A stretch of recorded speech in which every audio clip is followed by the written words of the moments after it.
Is debt beating you down? You need discipline. You need the Debt Ninja. If you've been caught in a financial trap and need to be set free, then you need the Debt Ninja. Want to stop those harassing collection calls, start saving thousands in interest and fees, and get out of debt fast? Then you need to call the Debt Ninja. The Debt Ninja will find the best companies across the country that will help you consolidate all your bills into one easy payment, reduce your payments by 30 to 50%, and get you out of debt fast. If you have unsecured debt of $10,000 or more, such as credit cards, loans, or medical bills, call the Debt Ninja for a free 15-minute consultation. Call 800-826-1246. 800-826-1246. That's 800-826-1246. Call today. The Debt Ninja. Individuals and businesses with tax problems, listen carefully. Do you feel like you're losing control over your finances? If you owe over $10,000 in back taxes or have unfiled tax returns, we can help you take back control. The IRS is the largest and most aggressive collection agency in the world, and they can seize your bank account, garnish your paycheck, close your business, and file criminal charges. Take control of your tax problems now by calling the experts at Tax Mediation Services and take advantage of the Fresh Start program and new laws that may allow us to negotiate a settlement for the lowest amount possible. Our team of tax attorneys and enrolled agents can stop collections and get you protected so you can take control of your financial future. Tax Mediation Services is accredited by the Better Business Bureau. Call now for a free case review and a price protection guaranteed quote. Call Tax Mediation Services now at 800-610-9050. That's 800-610-9050. 800-610-9050. For writers and public personalities, it's becoming increasingly important to have an online presence. This normally takes the form of a website and social media. However, things like a cluttered site or broken links can scare potential readers away. It's time to get a health check. Until the 30th of June, Black Wolf Editorial Services is offering a special website health check package. Get a new bio for your site. Have the site navigation and general layout assessed. Get a review of your Twitter activities. Get an objective opinion about your public Facebook page. Find out what works well and what could potentially scare your readers away. And all this for $35. At the end of the day, the face we put online will be the one that most people will see. Let us help you put your best foot forward. Black Wolf Editorial Services, nurturing your writing into maturity. For full details and a list of other services, visit us at blackwolfeditorial.com.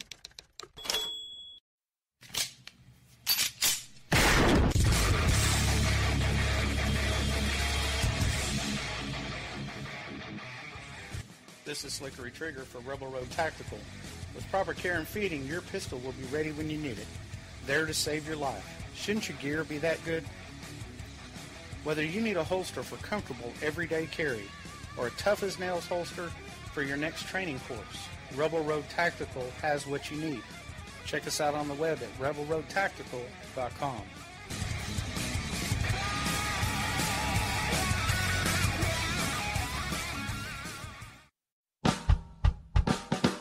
You're listening to the Spark Radio Network, internet radio like you've never heard before. Innovation, creativity, and imagination are all said to begin with a spark. So fasten your seatbelt and take the ride of your life and listen for the spark. The leader in talk radio on the internet, right here on K98Talk.com.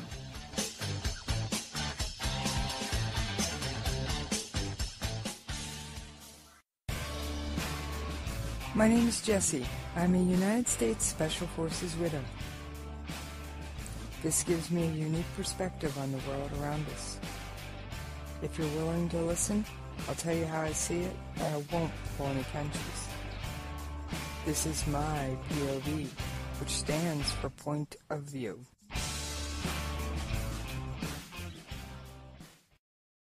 All right, this is Jessie, and welcome to my Saturday Slowdown.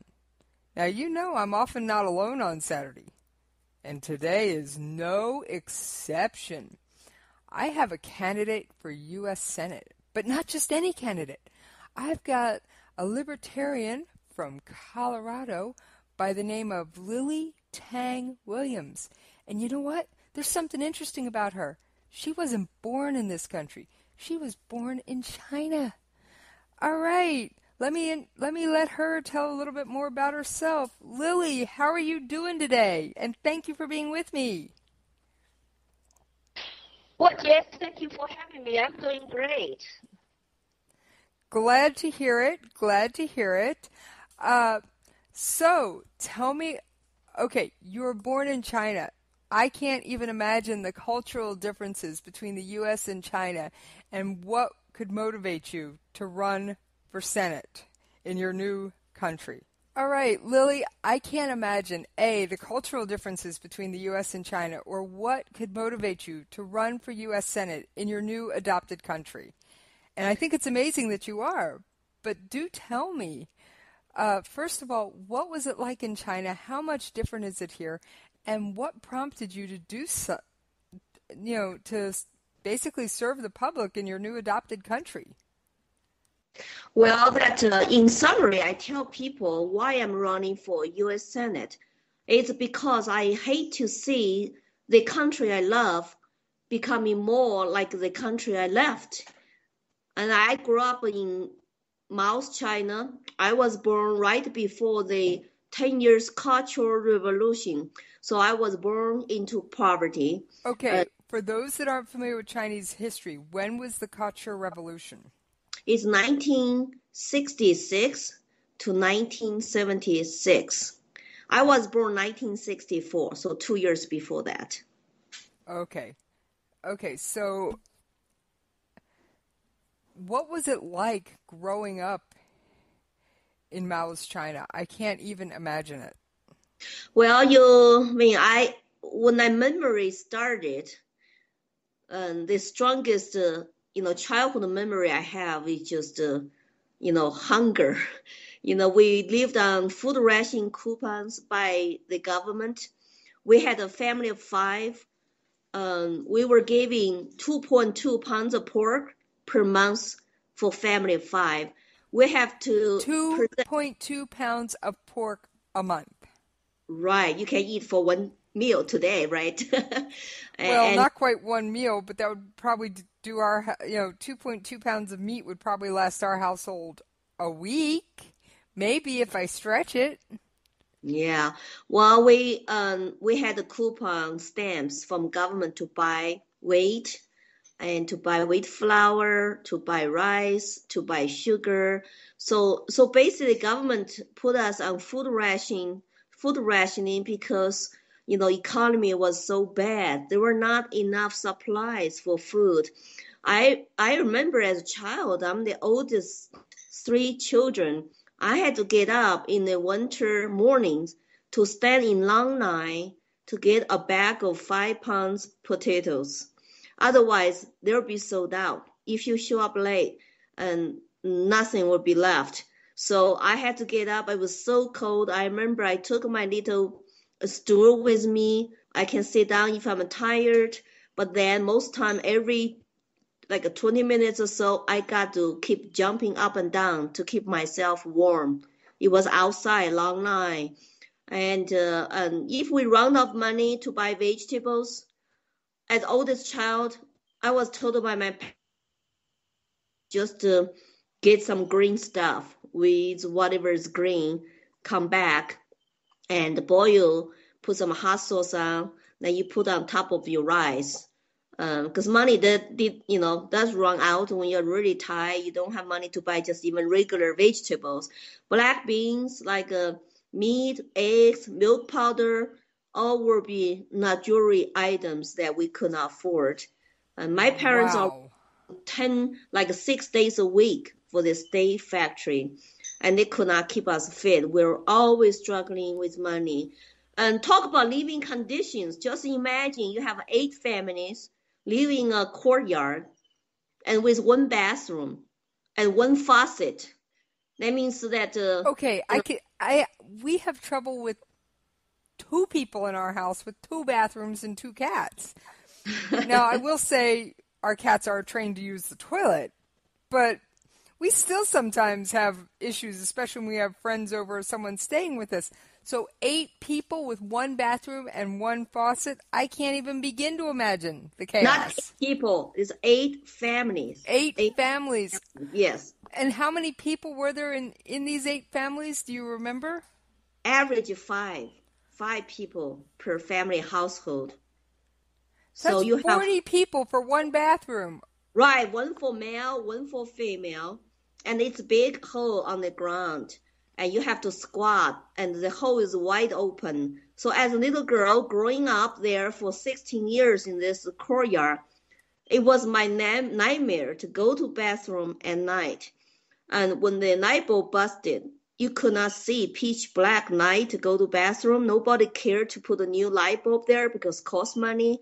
It was a community bathroom. So, and we're too poor to have a flashlight. So I was scared to go to the bathroom at night. It's been my childhood nightmare because you're afraid you might fall backwards into that big hole on the ground. And I don't even like using an American porta potty.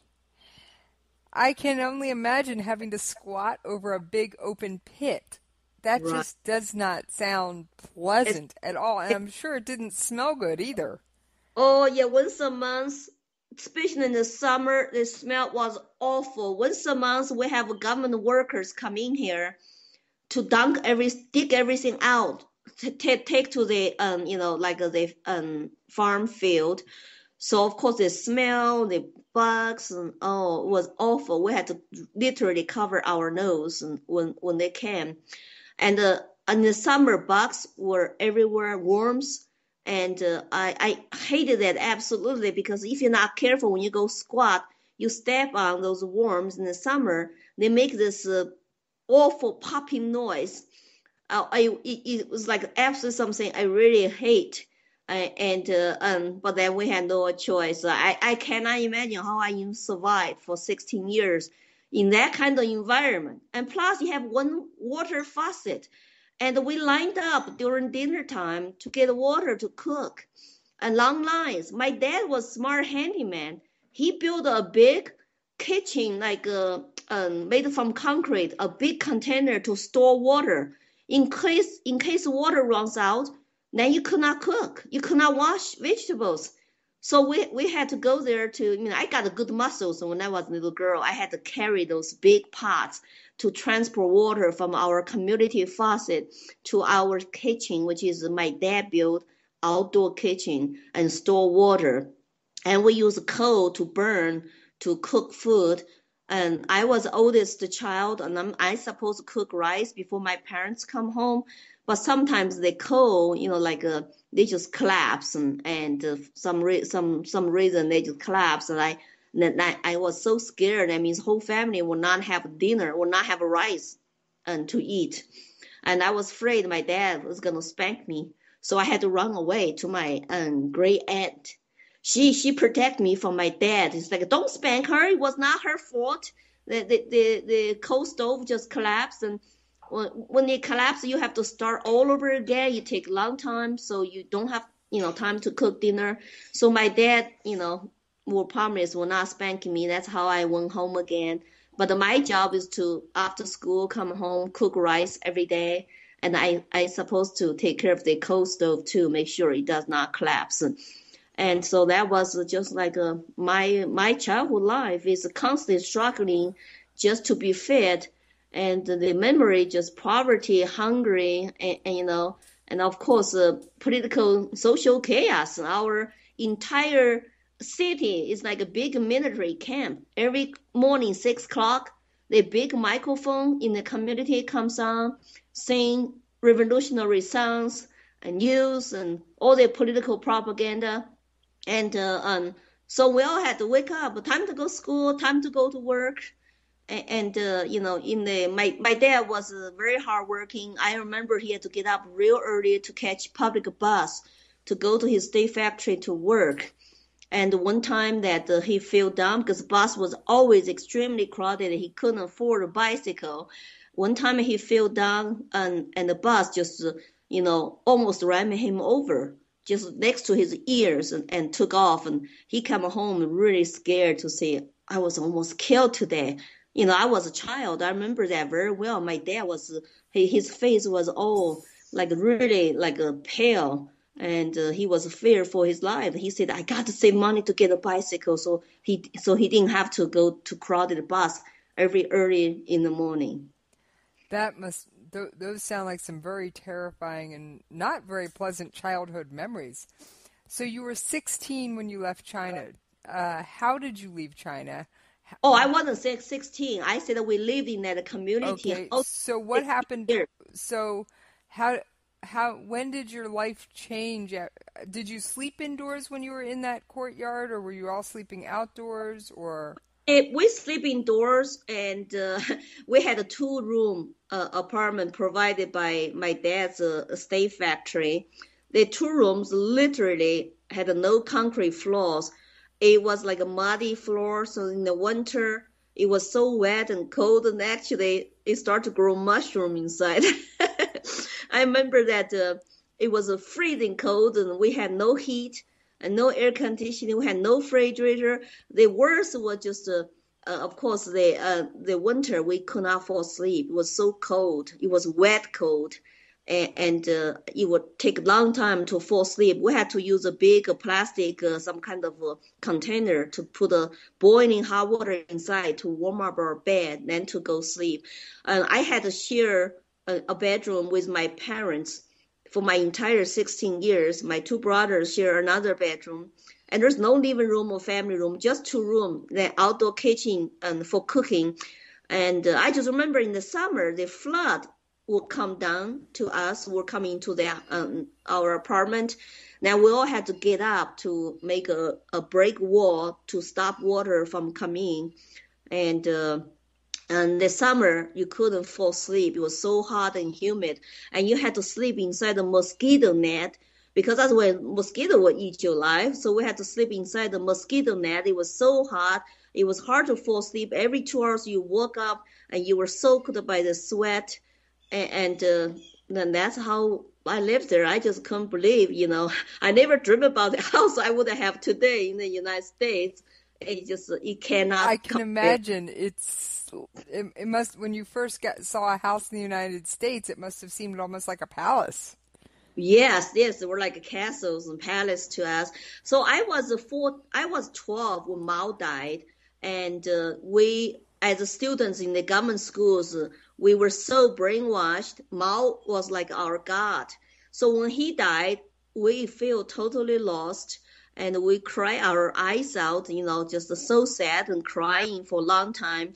And of course, the everyday music was all sad and in the community microphone and the big speakers. But then party come out later to say Mao is a human being. He made a mistake.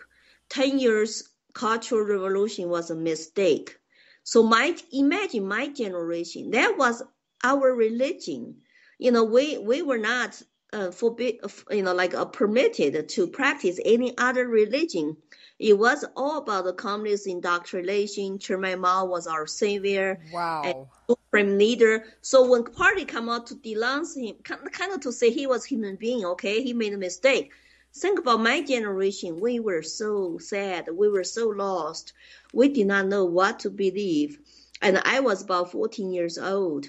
But thank goodness that the university was reopened, reinstated. So I could now have a new dream to go to university, to leave my hometown, go somewhere where I would learn more and see other parts of China. So I basically turned all my energy focus to be a best student, to study, to pass this 3 whole days nationalized college entrance exam. Way you have to pass this test in order to be going to state universities. They were only state universities anyway. So if you do not pass that test, you have to stay in your own hometown just to become a worker. Could you take the test again or only once? You can test. You can take again, but normally when you take again next year, it's once a year. Then it's harder because you don't have teachers, you don't have a school environment. You'll be studying on your own. You have to spend money to get some side help. And I was lucky. I mean, I was a pretty good student. I know how to study. So I passed those 3 whole days college exam. Just imagine you could take ACT for 3 days from 8 hours a day and your brain will explode after that. But I was determined. The only way I can change really my life. Sounds dreadful. 3 whole days of exams. And students here complain about 4 and 5 hour worth of exams at a time. Well, they're saying that we're not just 3 days exam. It's you spend your entire high school. For me, it was 2 years high school career to study for those tests. So you have to memorize and you have to be good with all these subjects. And the bad students were ruled out from taking this test.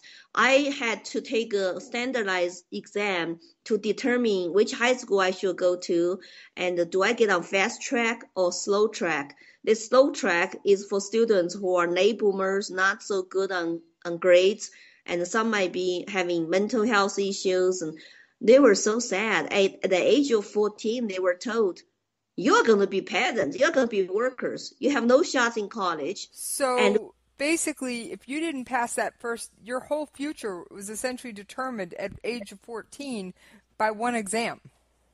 Right. And I know it's horrible. It sounds horrible.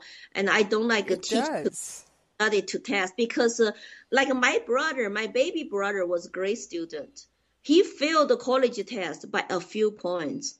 And because my mom was sick, he was distracted. My mom was in the hospital. So you could be a good student, but then just that day something happened. You could not perform to your best level, and you cannot go to college.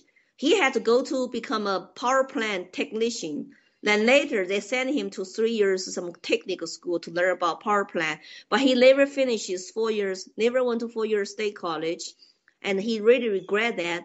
And he worked for that power plant actually in the city for 27 years. He just came over from China last year as legal immigrant after waiting for 13 years. After waiting for 13 years in line to come here with his wife and his kid. Okay, so he applied as a legal immigrant with his wife and his child, and it took 13 years to process his application. Right. If I was Mexican, I look at the charts, the quotas. If I was Mexican, my brother would have to wait for about 17, 18 years to come here. It's insane. Okay, and everyone complains about our immigration policy, and given these wait times, obviously I was born in this country, so I know nothing about the immigration policies and wait times, or very little, only what I catch on the news.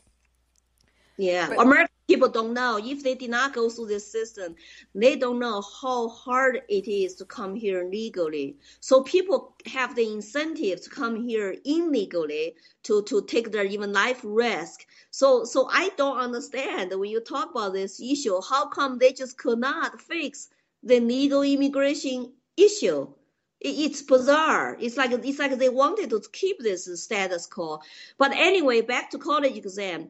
I scored high. I was one of the 3 students in a big province with like probably Sichuan province probably had like 30, 20 million people. I went to Shanghai Fudan University Law School. I was one of the 3 students from that province, got accepted to law school. The reason I wanted to study law, here's another story about my high school teacher. I was 16. He was sick. I went to visit him as class president. And he told me his life story. When he was a fresh college graduate in the 50s, the Communist Party encouraged college students to give them true feedback, tell us how we are doing. They were naive. They told their true feedback. And they put them on the blacklist, and they sent them to countryside. The government sent them to countryside to be re-educated by the peasants. And so my teacher said, China is ruled by men, not ruled by law. Overnight, me and other college students who criticized party just were sent to the countryside for years, and his health was ruined. So I thought that if I go to law school, maybe I can transform China one day from society ruled by men to a rule of law society. I have a big ambitions and big dream. So that is a big dream, to transform an entire country. I'm sorry, that is a huge dream. Of course, I was naive. I was barely 17. The law school was a 4 years college degree, not a JD. So from the age of 17 to 21, I spent 4 years in Shanghai to study law. We become very disenfranchised because we were told in our law school, the purpose of law is not what we thought to protect, rights and freedom and the property, nothing like that.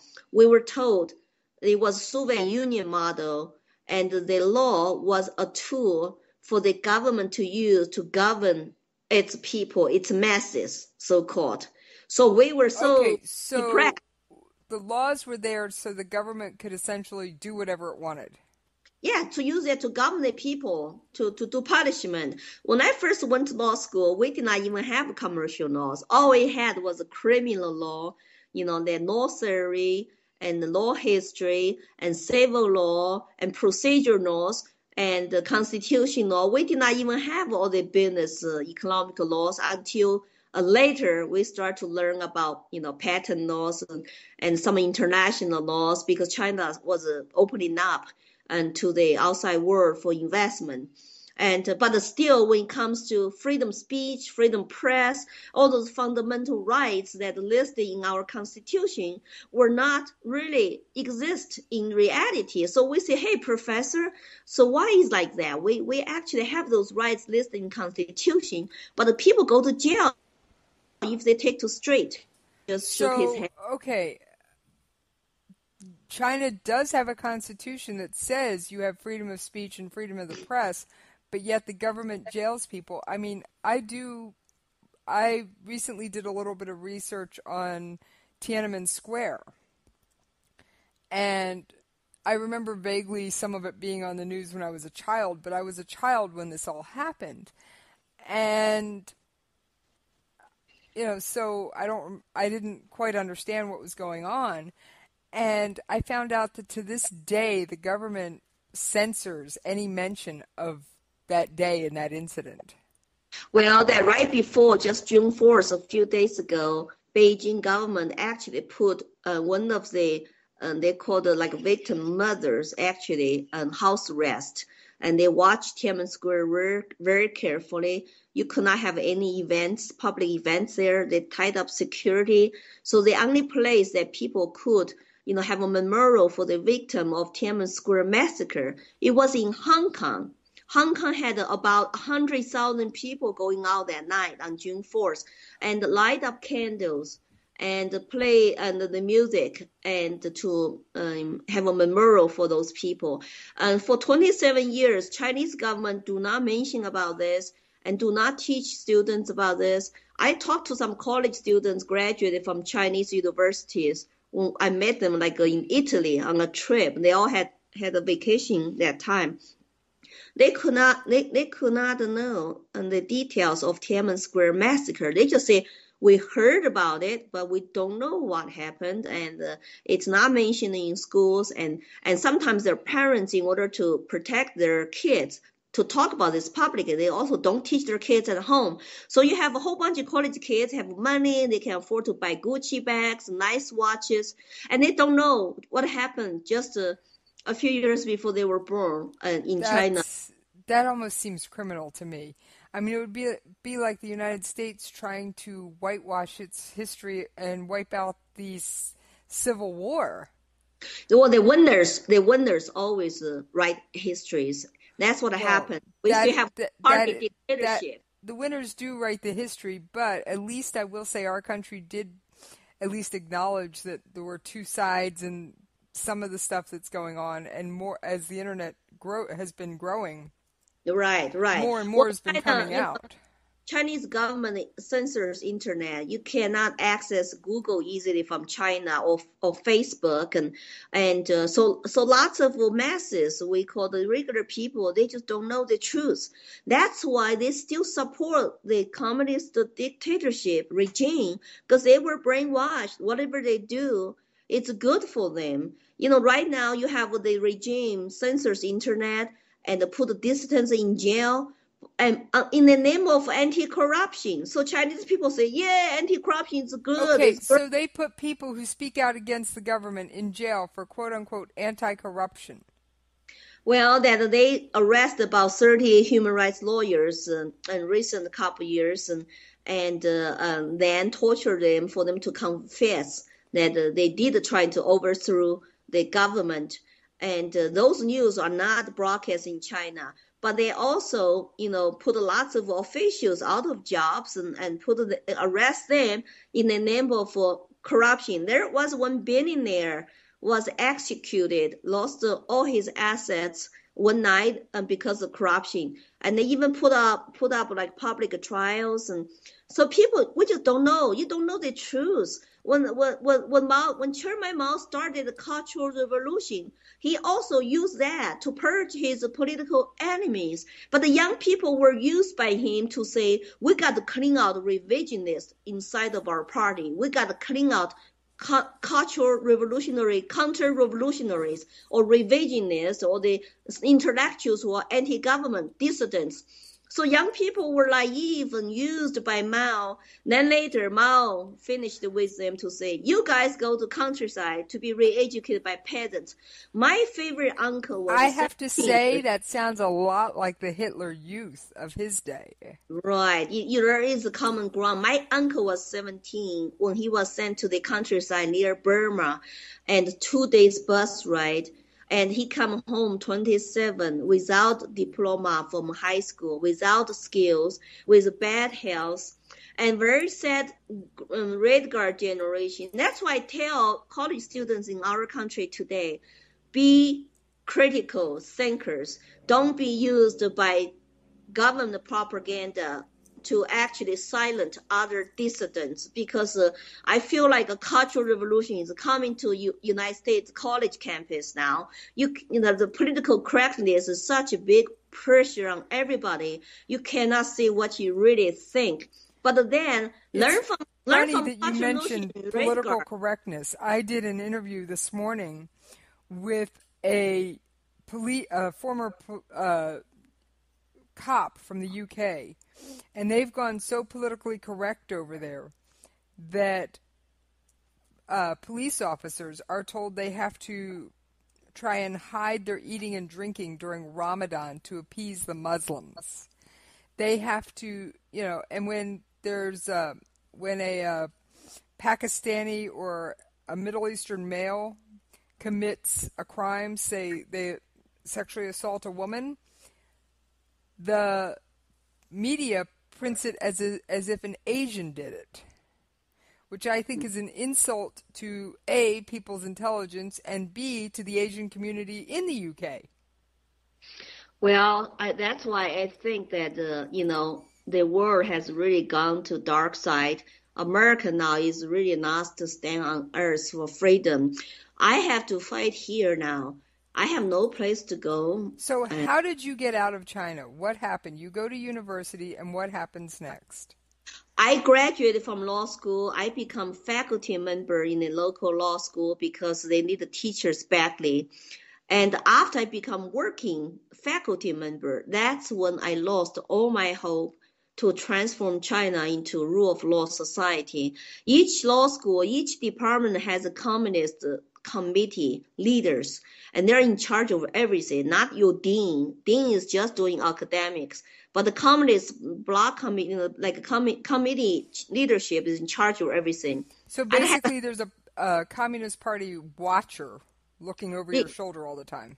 Yeah, in my law school, and this leader just he and I did not get along. He was constantly bothering me, and with some other leaders, and tell you how you live your life.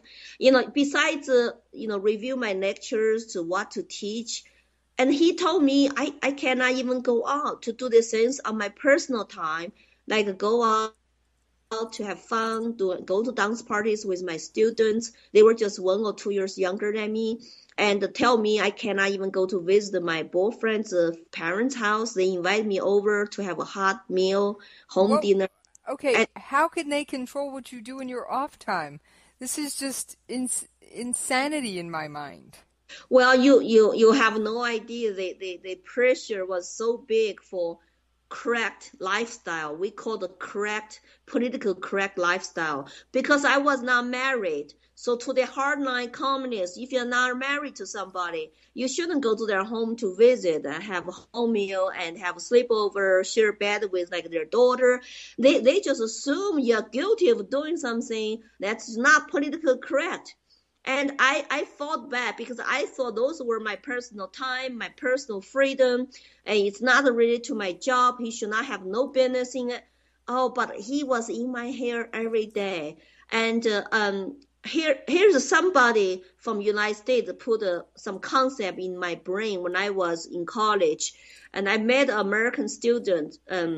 He showed me a pocket, a Declaration of Independence and the Constitution. With my limited English, I could understand those words. All men are created equal. I have undeniable natural rights given to me by my creator, not by my government. Those words were so magical to me. They really, it's like make my... How old were you when you saw this Constitution? I think I was 19 to 20 years old. 19 to 20. So you were still in law school when you first saw our Declaration of Independence and Constitution. Yes, China was opening up. We had foreign exchange students, but they were like, if you want to go to their dorm to visit them, you have to register at the gate. So at the beginning, I registered at the gate to go visit him. We met at the party. He told me about this. I want to go back to more times to visit him. So I had to go bypass this lady who was watching the gate. And they ask all Chinese students to register if they want to go see foreign professor or student. So I learned not to register because I was afraid they're going to single me out to say, why are you going to visit a foreign student so often? So I had to just sneak in when she was not paying attention, like going to bathroom or putting a tea or something, and very quietly. So I visited him many times. He told me about America. He showed me the Constitution, Declaration of Independence. I was so fascinated. He changed my life. He put something in my head. If I have to leave China someday to go to another country, America is a country I wanted to come. And that moment came after lost hope as a faculty member. I'm not going to change China, and they're going to take a soul out of me and make me an unhappy person. So I decided I'm going to leave China by applying to graduate school in this country and on my own. So I could come here if I was accepted by a university. But the problem is, how do I leave? You have to get your Communist Party boss to give you permission to apply for passport. So I had to stop fighting with my boss. I had to start smile, butter him up, and later. So you had to appear to be the perfect party, follow all the party lines and play nice every day. Right. For a few months, I start to really be nice to him and doing all the right things. So he could give me permission to leave. And he said, finally, you can leave, but you have to sign this agreement. The agreement to say that if I don't go back to Shanghai, I will be kicked out of a Communist Party. Of course, we were forced to join anyway. And if you work for law school, you have to join the party. I didn't care about that. I said, okay. But another one is kind of hard. Another one, they will send my personnel file from Shanghai to Chengdu. Personnel file was originally a student file. It's a secret personal file, documents everything about you. And you cannot see it. Your parents cannot see it. So if they send that file to Chengdu, that means I can never go back to Shanghai to work, to get a job, to start business. And because you have to go... Can you visit China? You can visit, but you cannot officially get a job, work there, because personnel file is your official residential status in China. It's like a national ID, basically. And so it will have dark shadow there to say I never went back. And they started to track us when we were first grade in school. The Chinese government controls its population really, really tightly. And you have a household registration. Like when my mom and dad get married and they have to register with local police, they're a married couple, where they live. and what do they do for their job. It's all registration. That when I was born, they add a family member or lose family member, you have to register again. So they control family household like that. Then each individual has a file. So my file today, guess what? It's still in China, in my hometown, Security Bureau somewhere, lying there, and that has all my extended family information. That's how they control the population. That's why Chinese are afraid. I mean, how do they rise up anti-government? One person becomes anti-government, you're going to put your entire extended family at risk. So when you decided to leave China, did you fear for your extended family? Well, at that time, I was not. I was desperate to leave, and I was young. I had no family, and I was not married. I was single. I was about 24 years old. I finally come to United States, and I did not go back. I did go back a visit, but I did not go back officially to live there. Because after married to my husband, who is American citizen, I eventually become citizen, and I could go back, feel safer that they could not stop me from coming back to my country, because I don't have a Chinese passport anymore. I have American passport. But by running for U.S. Senator, who knows, who is watching me, watching my speeches, and I'm pretty outspoken against the communism, socialism, dictatorship. I'm all for freedom and limited government. So I don't know, but we cannot live in fear. That's why I tell Americans, if I can manage my fear to be outspoken, what are you afraid of? You should be more outspoken against your powerful and increasingly unlimited government here. That's how we can actually take our country back. I'm so worried that it took me forever to come to this country, but then I woke up, really got rid of my, statism, which I believed by being. Okay, when you first came to this country, so you were enrolled in graduate school. I assume you attended graduate school? Right, I went to University of Texas at Austin. That's where I went to. Oh, wow, what a place to go to school. I mean, that's like America 101 right there in Texas. Right. I love the Texas people. They were so warm to me. And tell you the funny story, I met my husband the first night I showed up at Austin. He was single. He never dated girls. He was just waiting for his soulmate to show up. And I showed up and delivered myself to his mom's, doorstep for free. And we've been married now happily for 26 years. That is an amazing story. That really is. Isn't that romantic? It's kind of romantic. That is romantic. It really is. I mean, it's just... So you were able to secure permission to leave China. Now, while you were in graduate school, did you start the process to become a citizen, or did you wait until you got married? How did you work all that? Oh, I think that I started to apply for a green card after I got married to John. And then 5 years after that, you can apply for citizenship.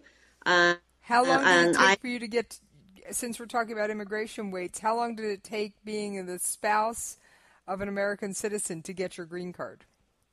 I think back then it was about 6 months, and today I heard it takes longer now because you have so many people. When I applied for my green card, I think that time I was in Austin, and there are not that many people apply. So 6 months later, I got my green card. I took John back to China with me for the first time.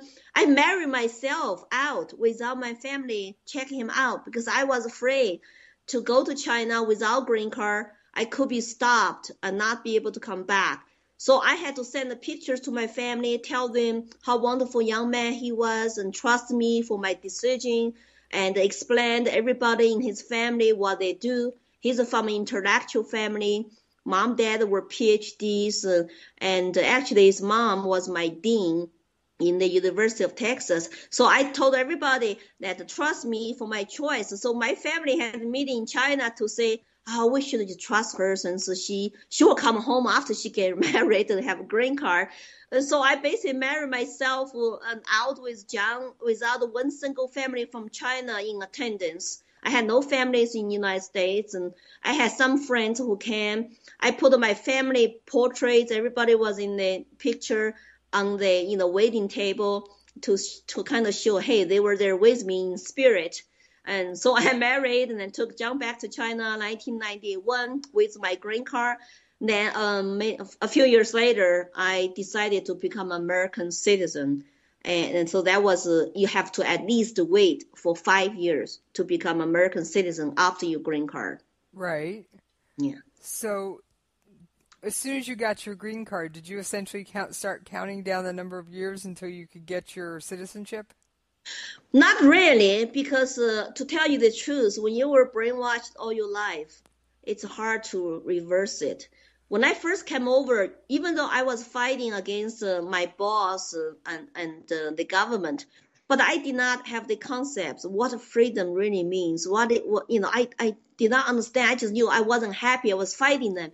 But what did you think when you saw people dressed all differently, running around doing basically what appeared like whatever they wanted? What did you think of all this? My biggest challenge was my biggest also joy, surprise is going to a grocery store.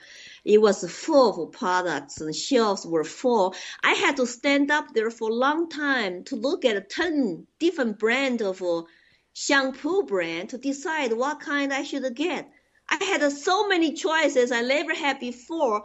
How should I choose? And my husband had to teach me to see the name brand, the per cost per ounce, and the blah, blah, blah, blah, what kind of hair. I mean, it's like after I got used to that kind of making your choice as consumer process, I loved it. I learned how to be a good shopper now. But in China, we had no choice. Like when I was growing up, you had one brand, government brand detergent, it's gonna take your clothes color off.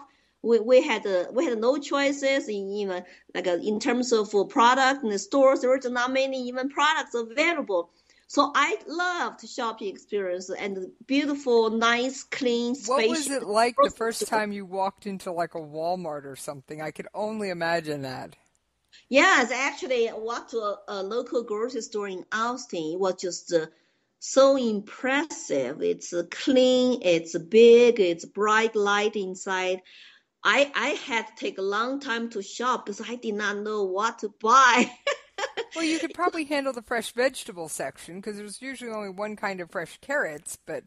Yeah, vegetables, great, and meat, great, all nicely packaged. Instead of we go to street market in China, we pick up something, we're just like cut off, open aired, and the fact to shop indoor is so nice. Instead of outside when in the winter or in the summer, or tough climate to go outside, and the market actually closed after a few hours, but the shopping inside somewhat 24 hours is so nice.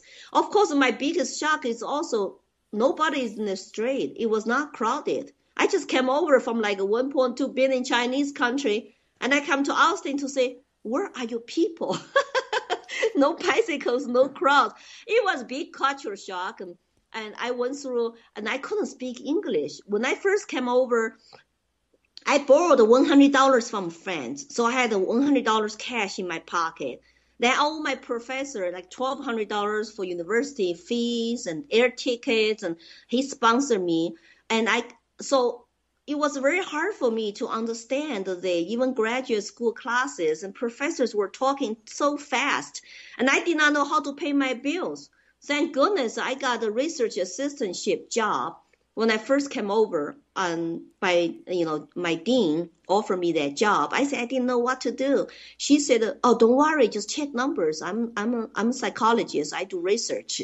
And so I met the John first night. I had a job offer. I thought my American dream is good. It's like what a great beginning, right? Except I still struggled in school and tape recording professors' lectures in the classroom and trying to study on my own. My first paper I wrote was such a broke English, if I look at today, it was so bad, probably you could not understand it. But I carry my pocket dictionary all the time and my notebook. I try to learn English fast, and I try to communicate with local people. And so I after 2 years, especially after first year, living in an English environment. I could participate in class discussion in graduate school. I studied social work, so I was surrounded by Democrats. And at the beginning, I mean, they're nice people, honestly, very compassionate people. I was going to say, they're wonderful on the compassionate side, but they tend to like to spend a little too much money in my book. Well, that's why I never become Democrat once I become citizen, because I know they're compassionate. They identify problems correctly, but they do not offer right approach as solutions. They always tend to use government. I wasn't sure about that, because what I feared most is unlimited government after I went through tyranny. So I become independent for many years, just trying to learn. We started family, have 3 children. We worked in Hong Kong for 2 years. I wasn't political at all at the beginning, just trying to, raise family and building a career. So you went to Hong Kong. Now, for listeners that don't know, what's the difference between living in Hong Kong, especially when you went there, versus mainland China? What year was it when you went there? I went to Hong Kong in 1996 when Hong Kong was still a British colony. And we loved Hong Kong. It was one of the freest market economy in the world. Everybody had some business, and you rarely see homeless people. And Hong Kong reverted to China in 2000? No, 1997. 1997. So you had 1 year. We were there for 1 year. We were there for 1 year. And in 1997, actually, we watched on TV. It was raining that day. We wanted to go out, but it was raining hard. Then the Hong Kong turned over to China from British government. And so it become a so-called special administrative region under Beijing's rule, but they promised to keep everything the same. So we just noticed the flag changed. But we did not notice much difference, because I was working in Hong Kong as a corporate executive, and my husband was working full-time as expat for Hughes Aircraft. And we stayed there for 2 years and enjoying Hong Kong, especially their flat tax income system. At the end of year, they send you a postcard, and you basically do your own reporting. You send them after a couple of basic deductions, let's say 10% flat income tax, how much you owe government. Then you send the check in with a postcard. It was just stress-free. It was so nice and so easy. Okay, I cannot imagine doing my taxes on a postcard. The stacks of paper we go through. Yeah, that's what we had. It was great, and I really hate to see Hong Kong now get messed up by Beijing. But the Hong Kong people are industrial people, working hard, very entrepreneur-like. I worked 6 days a week when I was in Hong Kong for a private company doing trade, and visit factories and learning about international trade. We had 2 little boys that time, and we hired a Filipino maid to take care of them in Hong Kong, and we learned a lot. And later, my husband's contract, his company contract with the Hong Kong Airport Authority ended, so we had to come home. Now we had another little girl. After we came home, I worked for a telecom company here in Denver, and they went busted 2000. After the telecom. What made you go to Denver after living in Texas? Oh, because the company sent us to Hong Kong. It's called a Hughes Aircraft. They are based in Aurora here, Metro Denver. Okay, so your husband's job is what predicated the move to Colorado. We come back here. We loved Colorado. Actually, for the first 6 months, he did not have job wait for him here. They wanted to send him to California. He went there, had an interview, and he decided, no California. we probably love Colorado, want to stay here. So luckily, he got a position here. I got also a telecom job as a project manager. So we started we bought a house in Parker, 1999, 3 months before my last baby girl was born. And she's 17 now. So we've been in this house for 17 years. I got laid off 2000. and my first time got laid off by corporate America with pink slip. I did not like that at all. I feel so bad. I decided that I'm going to become an entrepreneur, start my own company. That was my part of my American dream anyway. But I just decided that, hey, you know what? I don't want to work for other companies anymore. I do have a question for you, and this flashes back to when you first arrived in the United States in Austin. What was it like when you first saw an American bathroom? After having that open pit to squat over and all that, what was it like? Well, under Mao, we had those community bathroom like that. But by the time I left China, I mean, they still had like stinky bathroom, but it's not as bad as under Mao. It's one big giant hole on the ground. But when I came here, the bathroom was just so pleasant. Every bathroom has toilet paper. That was very impressive because in China, when you go outside to the street to shop, you better carry your own toilet paper. You go inside, there's nothing there. And back then in the late 80s, it still had lots of like a squat style bathrooms, not like a toilet you have here. So coming here, it's like everywhere you go has actually a toilet. You know, you sit down and they're clean. They have a toilet paper. It was so pleasant. You know, even when you go camping, and of course camping is kind of a primitive lifestyle. Right. But still not as bad. They don't smell bad. That was a shocking, very pleasant surprise. Wow. So, like I said, I just thought of that as we were talking. I was like, I can only imagine, you know, every public restroom you went into, right. Unless they've recently run out, they have toilet paper. And if they have run out, somebody will be along momentarily to refill it. And you have indoor plumbing. You can wash hands. You can flush toilet. That was just so nice. You have never lived in the Chinese countryside back then. You would not know how to appreciate it. But to tell you a story about me being laid off, that's when I started to get an interest in politics because I had more time now working from home to get involved. And my husband trying to work with me and to read some books and trying to turn my, mentality around because I was statist when I first came over. I did not know, besides the government, who is going to help us solve our problems. I did not know freedom, free market are the answers. I had to read some economics books. I had to read Ayn Rand. And I become a Republican because John told me he's a lifetime libertarian. But I told him, you guys are so small. You cannot ever win any office. So I become Republican. I thought I like this small, limited government platform and the fiscal conservative side. But in 2008, I was fed up. And I watched how our government grows. And under Bush, under Republican control, the Congress for both chambers.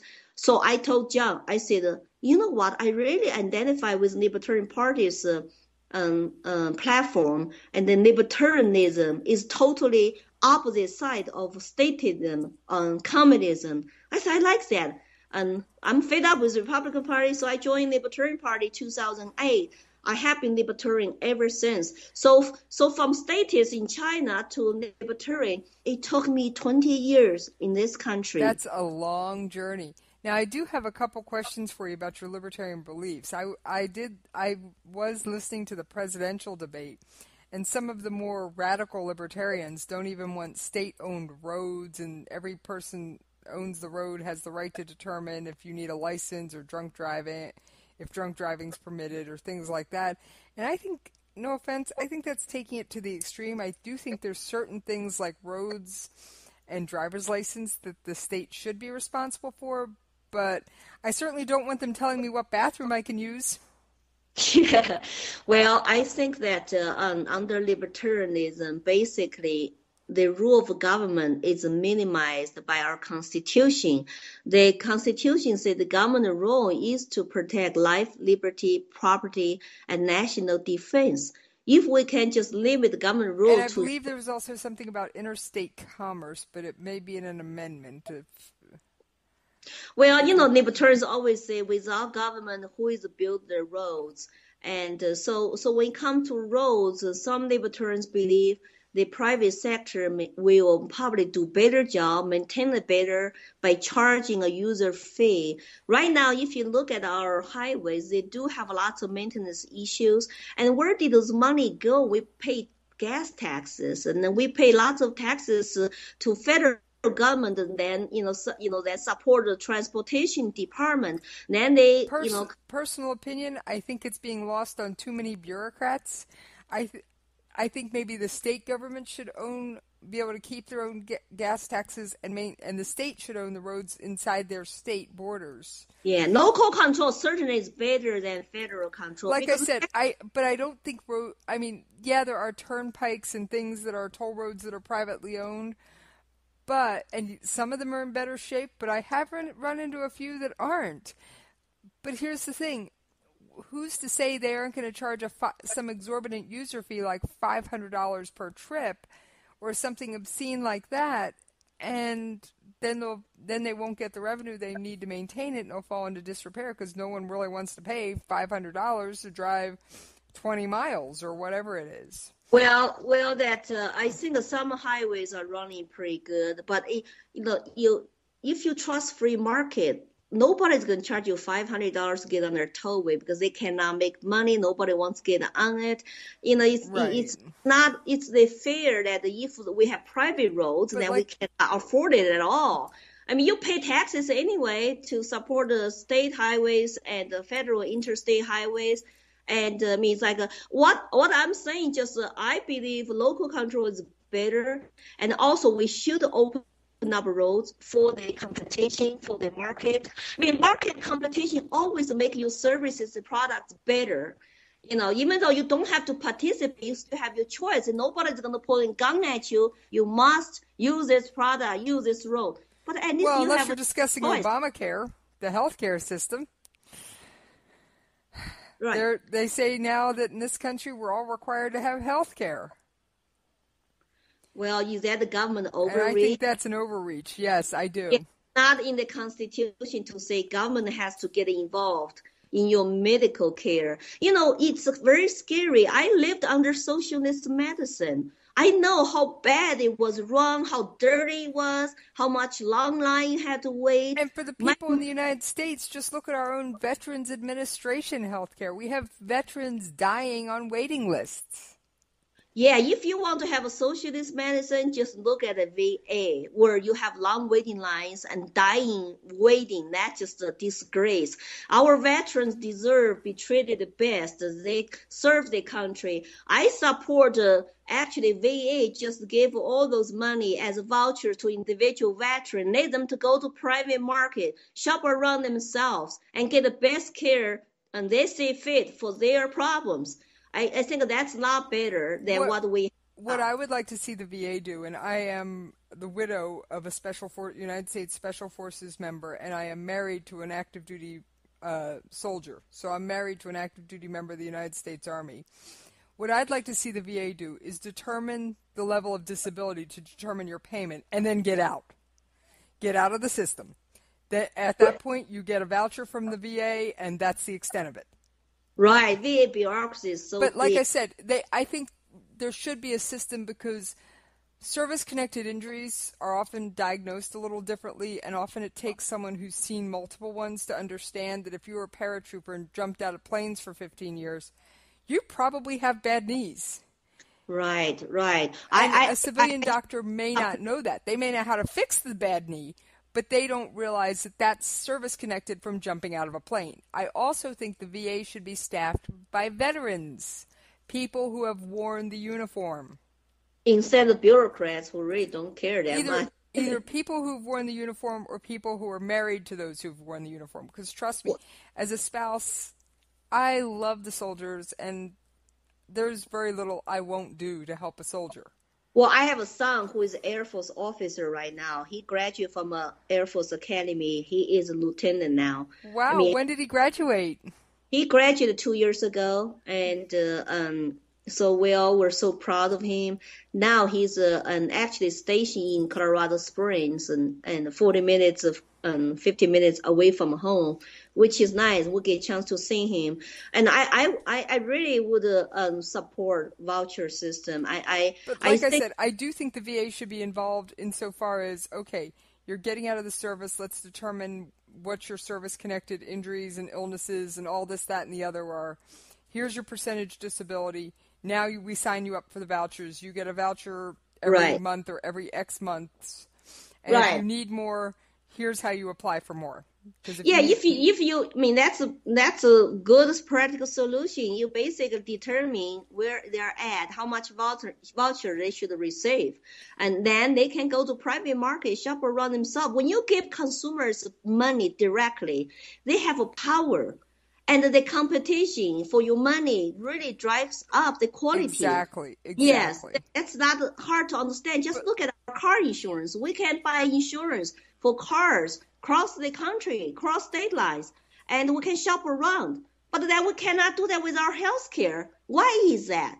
That's a monopoly. That's each state's law kind of prevent people from shopping. Like your internet service. How many internet companies do you have available where you live? High-speed internet. Yeah, quite a few. So you can, decide. See, around where I live, we have one, maybe two, and there's only really one good one. Oh, okay. We have cable right now, but they say is though that monopoly, and I have Democrat friends who hate corporate greed or corporate like corruption. But I'm telling them, do you know why they're corrupt? Why they're greedy? Because they can buy politicians. If you keep voting for bigger government, and the bureaucrats have the power, and the Congress have the power, you give incentives to those big corporations lobby for their own special interests.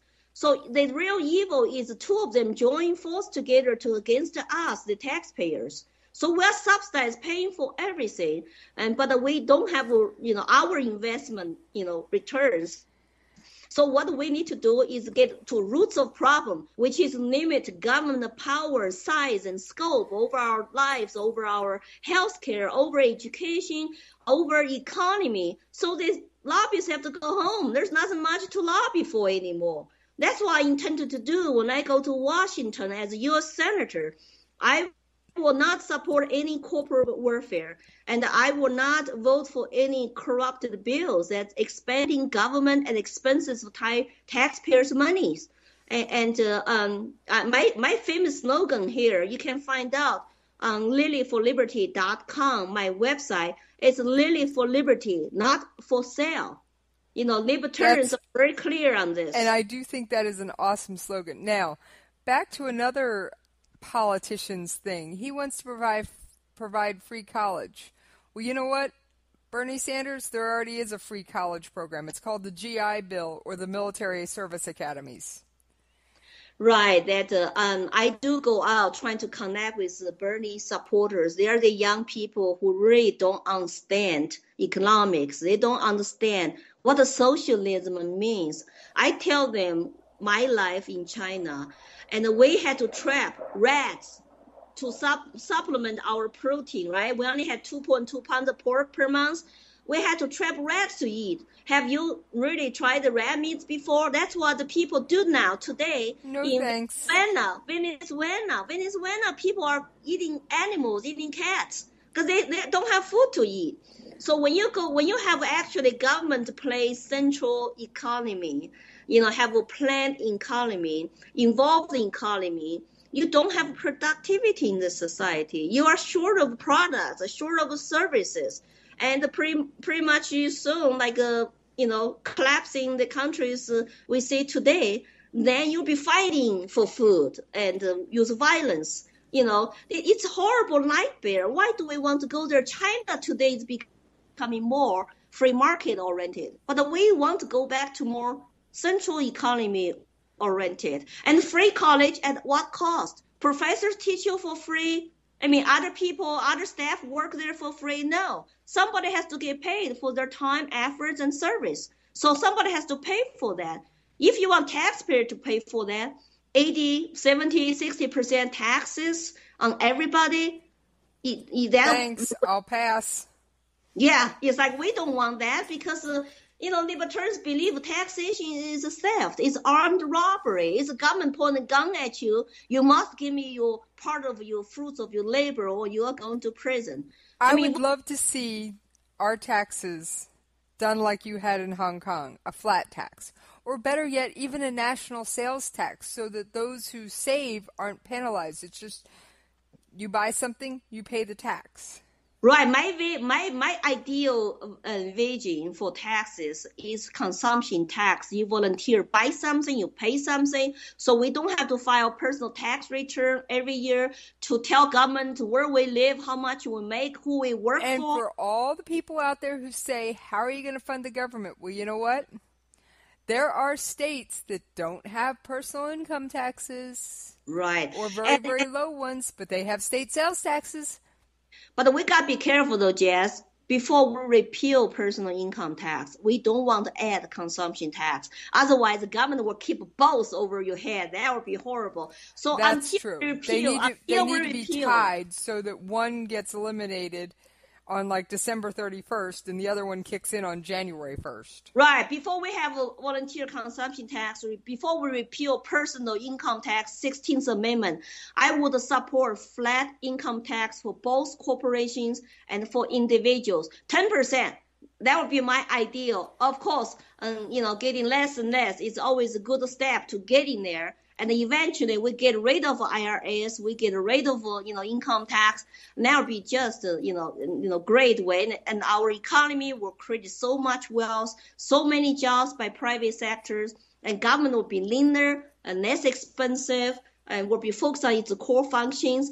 And everybody can prosper. Right now, the system we have is really bad for the poor, lower income people to prosper. The heavy regulation from bureaucrats are like a fourth branch of government. You want to start business, you pay high fees to get your permit, get your license, and pay lots of money to go get the training. So they would rather see you get on government welfare instead of start your own company.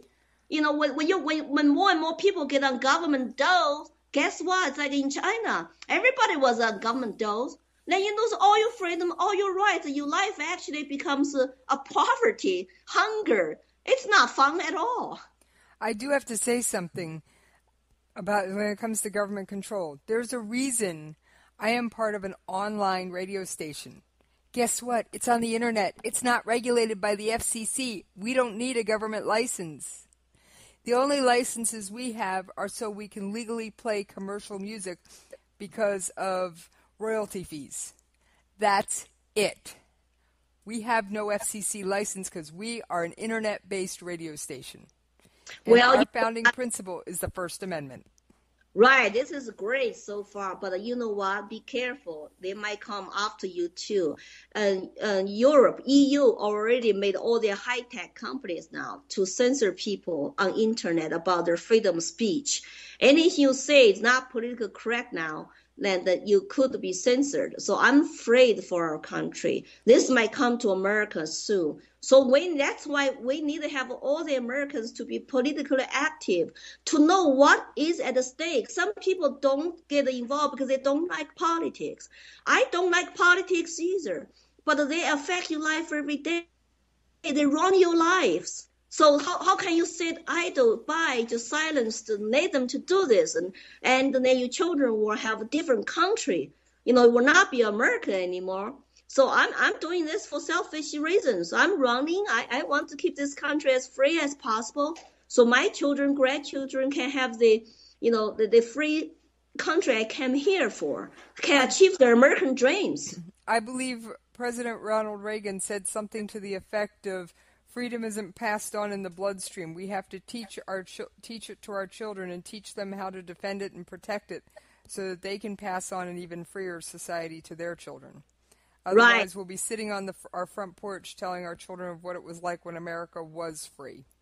How did our young people love socialism today? It already signified that our public school education has failed our young people.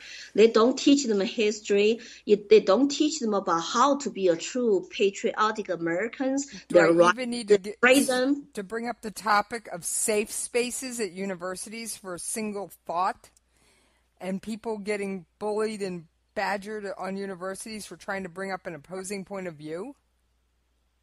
Yeah, it's a cultural revolution coming to American campuses.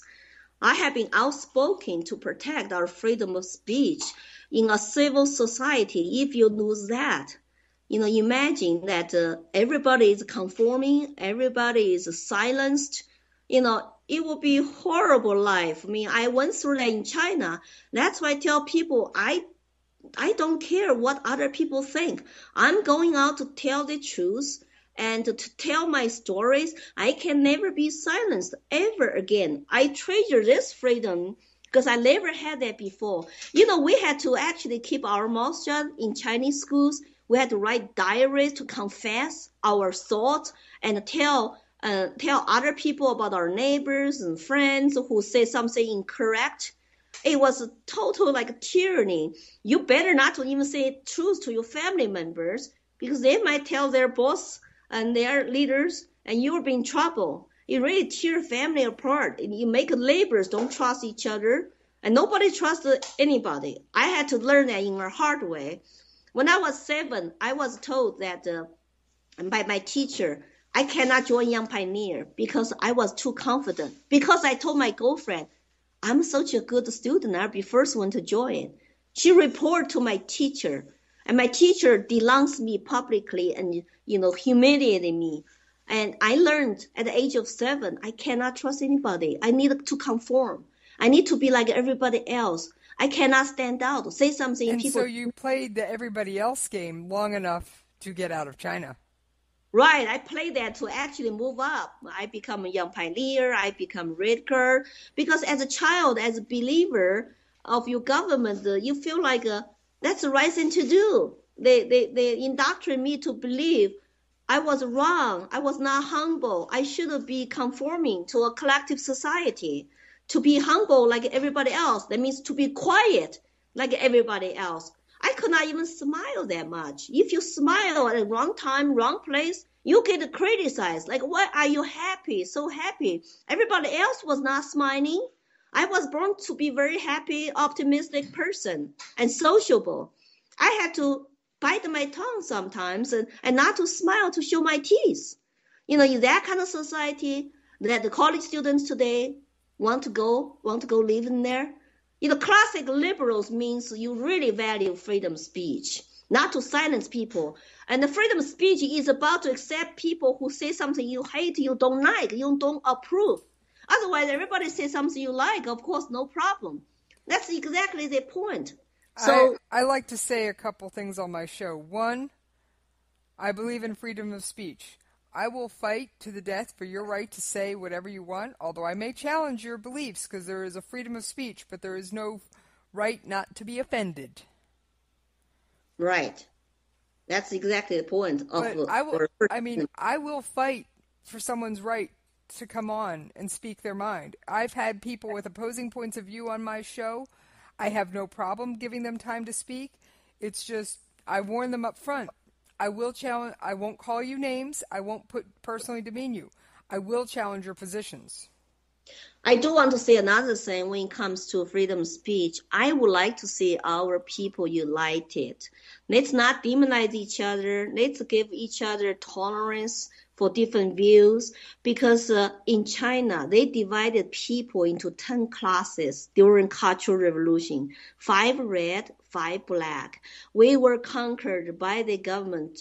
At the end, all of us lost our freedom, our rights. It doesn't matter which class you belong to. So I would like to see American citizens, regardless your party affiliation, your ideology, let's focus on common ground. And let's have an honest conversation about what is the best approach to save our country, save our family's future. Not demonize each other, not call bad names. I'm willing to go to any parties, any groups to get my face front of people to have a conversation. I don't care if you're liberal, if you're conservative, I'm a libertarian, so what? Let's seek common ground. That's the only way we're going to save our country. If our country continue to be divided by gender, by race, by color, by age, guess what? 1% of ruling political elites will rule us all. We are just regular folks. We should That's not the way it's supposed to work. Right. I have a song I'm going to email you after we get off the air, and I think you'll enjoy it. It's called The Day Google Died. It's about basically the First Amendment dying. Oh, that's sad. But the way they did it was so funny. Oh, okay. Yes. It's a very funny song. In fact, I'll probably play it to close out the show today because it's just, as much as we've been talking about the First Amendment, it's just such a funny song. Right. I mean, it's quite an amusing song. It probably sounds sad, but the way they do it, you just have to laugh. Yeah, I would like to hear that. I'll email it to you when we get off the air. But anyway, so you are running for Senate because you would like to basically change the world, for lack of a term. Or change this country and make sure that it doesn't become like the country you left, because I believe this is one of the last bastions of freedom left on this planet. Right. I summarize why I'm running for U.S. Senate. I hate to see the country I love becoming more like the country I left. And I have no place to go. I believe America is still land of free, home of the brave. I like to keep that way. We are going down wrong direction fast. We have federal government that's too big and too expensive, too powerful, running our lives with all the bureaucrats involved in this federal system. We have so many laws make us criminals. We even don't know, which day we could be criminal. We have several assets forfeitures, taking our property without conviction. We have federalized education to, indoctrinate our children and track their data. I mean, we have even hard regulation coming to our neighborhood to get rid of our local neighborhood zoning laws to build whatever they want to build. And because your neighborhood is just too rich and too white, it's like, come on, is this American dream? People who don't I don't understand. think so. It doesn't sound like the American dream to me if you can't live where you want and live next to who you want. Right. And plus, look at this NSA tracking us. It's like, I told you how Chinese citizens are tracked by their government. But the NSA is tracking us like animals. We're just statistics to them, and we have no privacy. It's like I even never knew what the privacy was. Our home in China was wide open to the government, to the school teachers and principals and the policemen at night. It's like it's scary. The more I involve in politics, the more scared I become for my new country. That's why I'm running. I want people to listen to my stories, to wake up and to become political activists and to vote Libertarian. I believe Americans are all Libertarian in their heart. They just have to discover that. They have to come out, be brave, and desert their party loyalty, blind loyalty to their two major parties. Only libertarianism can save our country. Well, I think you've made some excellent points, and I thank you very much for agreeing to this interview. And I think I will end with the day Google died, and I will definitely email you the song. I promise you it is very funny. One more thing, Jessie. I want people to follow me on Facebook. What I was going to say is before we go, give out all your social media contacts so people can reach out to you. I have a website, lillyforliberty.com is LILY 4.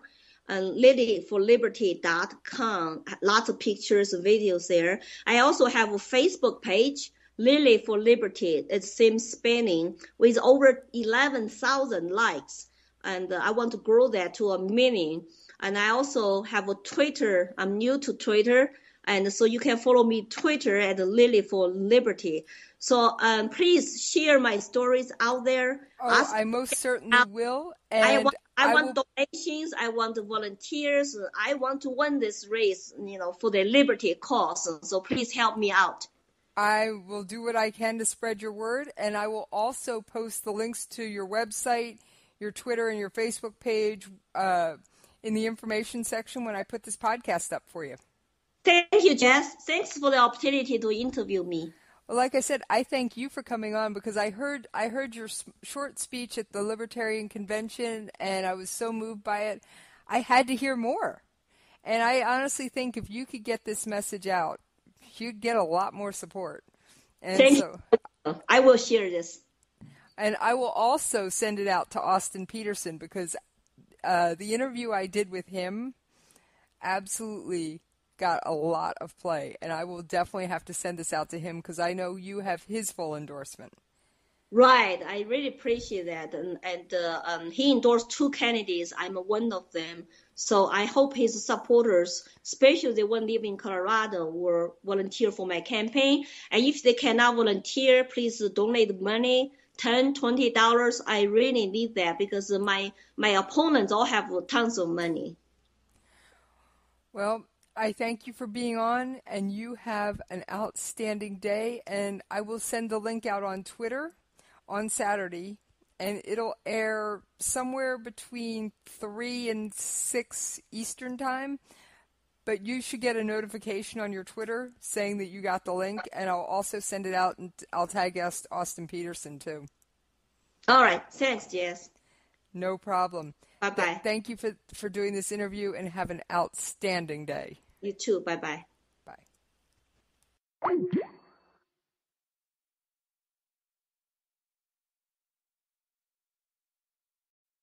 A long, long time ago, I can still remember how that bandwidth used to make me smile. And anything I wished to see, it was just between I and me, without some a-hole up in D.C. crimping my style. But February made me shiver.